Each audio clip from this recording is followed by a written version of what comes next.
Welcome to the World Football Summit podcast, the show for football industry leaders who want to stay ahead of the game.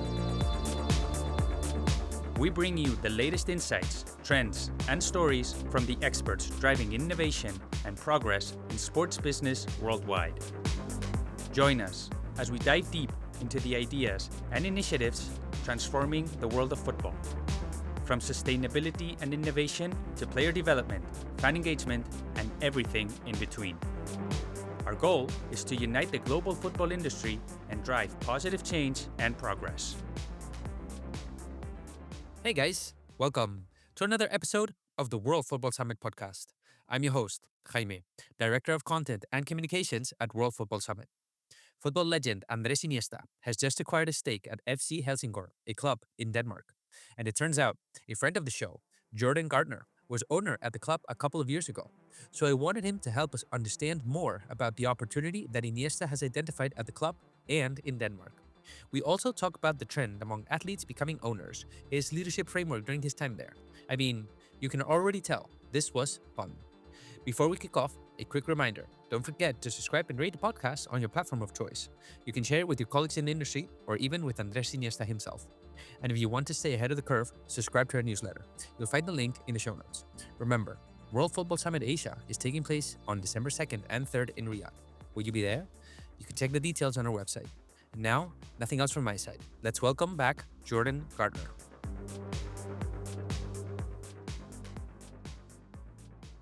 Well, Jordan, as a friend of the show and a former owner at FC Helsingør, this was the week to bring you back because some big news out there. Football legend Andrés Iniesta has just acquired a stake at the club.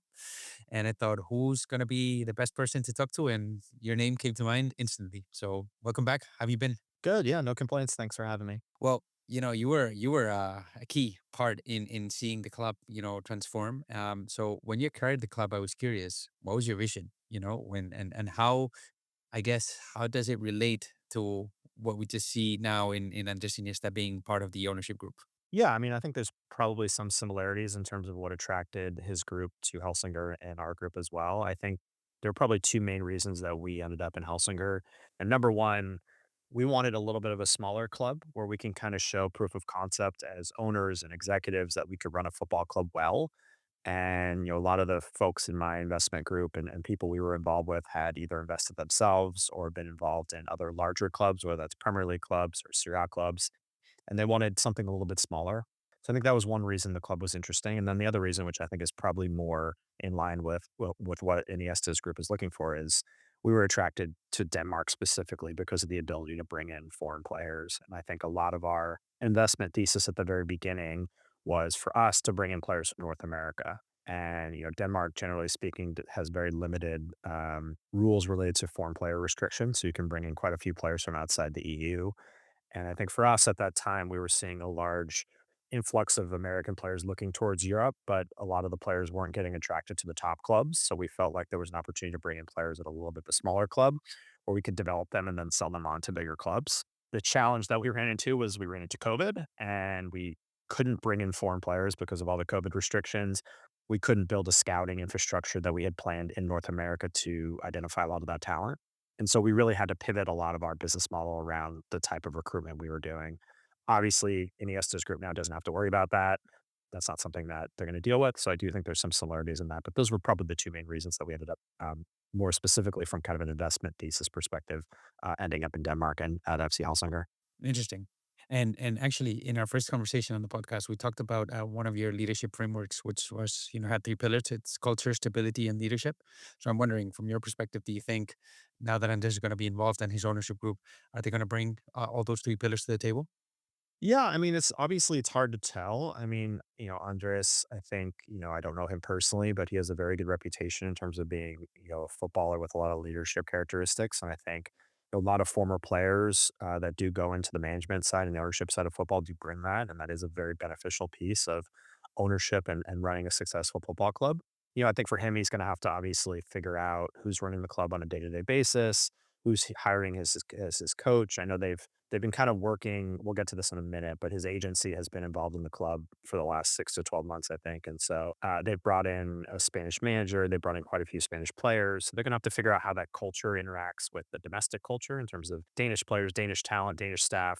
So I think it'll be up to him and his group to figure out what people are going to come in and actually instill those, culture and stability at the club. But, I certainly have no reason to believe that he couldn't be successful and kind of replicate some of the success we had in that way.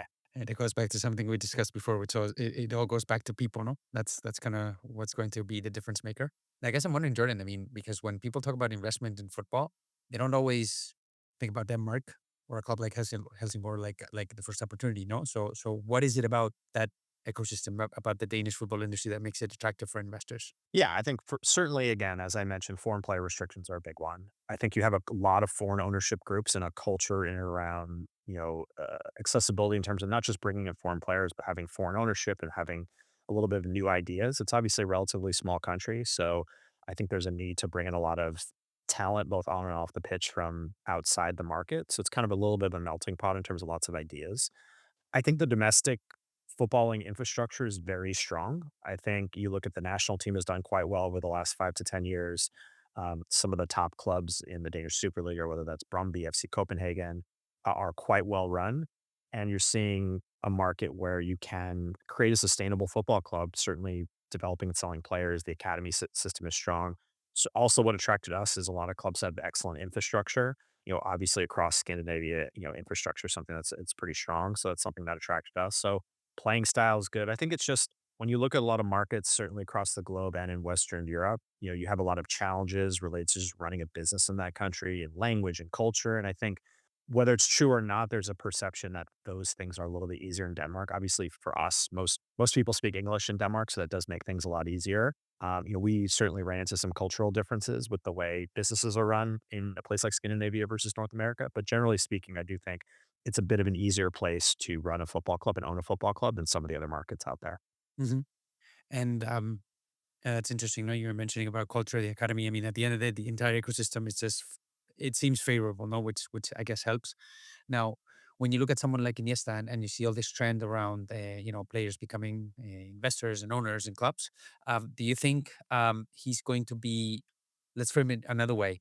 What do you think was the thing that attracted him most, given his transition into a new era of his life? Yeah, I mean, like I said, he owns or is associated with a player agency. So I think my understanding, or at least from the outside looking in, it looks like this is a pathway for him to bring in a lot of players through his agency to Denmark. They've already brought quite a few Spanish players into the market prior to the finalization of this ownership takeover.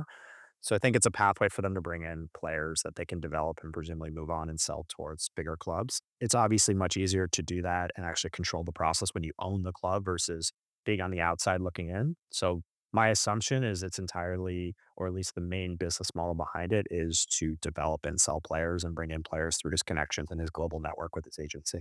Hmm. And flip that around. What opportunities does it bring to the club? Like, someone having like him with his reputation. Yeah, I mean, I think it brings incredible resources to the club, presumably not just financial, but expertise. I think, the club, obviously, since we left, we've been gone for about a year and a half, has struggled. They got relegated. They're down towards the middle to bottom table in the Danish second division, which is, it's a fairly low level. So I think there needs to be definitely kind of a shift, I think, in the way the club is being run. And I think, certainly he can bring in a lot of expertise, bring in access to pools of players that maybe they wouldn't have otherwise access to, certainly get, hopefully grow commercial revenues as well in terms of getting, local sponsors and supporters excited about what's happening at the club. So I think there's a lot of things that he can bring to the table that the club probably doesn't have access to currently. Okay, interesting. Maybe it's going to be the Wrexham of Denmark. You never know. I don't see him going there though. Yeah, I mean, my guess is, I mean, the amount of probably resources and time and money needed to kind of all the way back up to, be a club at the top of the Danish Super League and be in Europe is probably not realistic. I don't think at this point. Certainly the club doesn't have a stadium that's compliant to play in the Danish Super League, so that's going to be a challenge they're going to have to sort out. So that would require a good amount of investment to figure that out. So, obviously for them, if I was advising them, I would say look in the short term in terms of professionalizing the club, getting the club back up to a level where they can really develop and sell players and really look a little bit, towards the future in terms of getting the club a little bit. Not to say that we had it all figured out because we didn't. But when we took over the club was really struggling. Had also been relegated down to the Danish second division, and it took us some time to really turn the narrative around, build the culture back up, and I think they're probably going to have to do the same thing. And I mean, please feel free to answer this one, but would you be able to give Iniesta and his team some advice based on your experience there about the priorities they should focus on at the club? Yeah, I think the biggest challenge they're going to have in terms of bringing a lot of foreign players and foreign coaches and foreign staff is how does that integrate into the organization? Certainly, is language an issue when you're bringing a lot of Spanish players? Do they speak English? Most of our staff at the club was Danish, and you do need a good, strong foundational piece of your organization, both on the roster side, on the football side, and on the business side, that needs to be domestic because they know the market, they know the country. And so, how do those two pieces interact? I think that's really important. I'm not necessarily obviously sure how they're thinking about that. I think the idea is a foreign owner to come in and bringing all foreign staff, I think that can be problematic. I think one of the ways we had success is some ways out of necessity with COVID and some ways out of choice. We really focused in on kind of a domestic player pool and had, leadership that was both American and Danish. So kind of shared the ideas. We had myself as the chief executive and chairman. We had another American as the chief operating officer. And then we had a Danish coach and a Danish sporting director. So it was really, when it came down to decision making, it was kind of a diversity of viewpoints in terms of making sure that we were getting a footballing perspective and a non-footballing perspective, a Danish and an American perspective, and figuring out how we can blend those two ideas together to make good decisions. I do think over a period of time we were able to figure that out. I think that's going to be a challenge for them, obviously figuring out how that works from a Spanish and a Danish perspective. So, if I were to sum it up at the end of the day, it's about the culture, no? You're just being able to blend in and try to bring in elements of, your style, your culture, but also not impose it in a way, just also adapting to what is there already, no? Yeah, I mean, I think it's very easy to come in and say, look, the club is not in a great place. We're going to come in, we're going to bring in new ideas, we're going to bring in new players, new staff, and we're just going to change everything. And I think that is probably a piece of it. But how do you do that in a sensitive way that is respectful of the culture, not just the footballing culture in Denmark, but the culture at the club, the culture of the local community? How do you figure out a way to do that that respects the folks, the local folks who are in and around the club and have been for many years? I think that is something they're going to have to figure out. And there's no one right answer on how to do that. Hmm. And if we take a step back, and again, going back to that point where all these athletes are becoming owners, is there any advice you would give them in general, not specifically related to Iniesta, but just as a general framework? I mean, they need to surround themselves with really smart, savvy football executives. I think the challenge you have sometimes when you have former players going into post playing careers or going into the investment side or whatnot is they're in and around the agent space or they're in and around the space where it's a lot of former players. Like you need people who understand the business side of football and the operation side of football to make sure these clubs are well run and that your investment is protected. And so that comes down to if I'm investing in a football club as a former player, who's going to be my chairman, who's going to be my chief executive, who's going to be my sporting director? Because obviously Andres Iniesta isn't going to be any of those things at FC Helsingør, right? Hmm.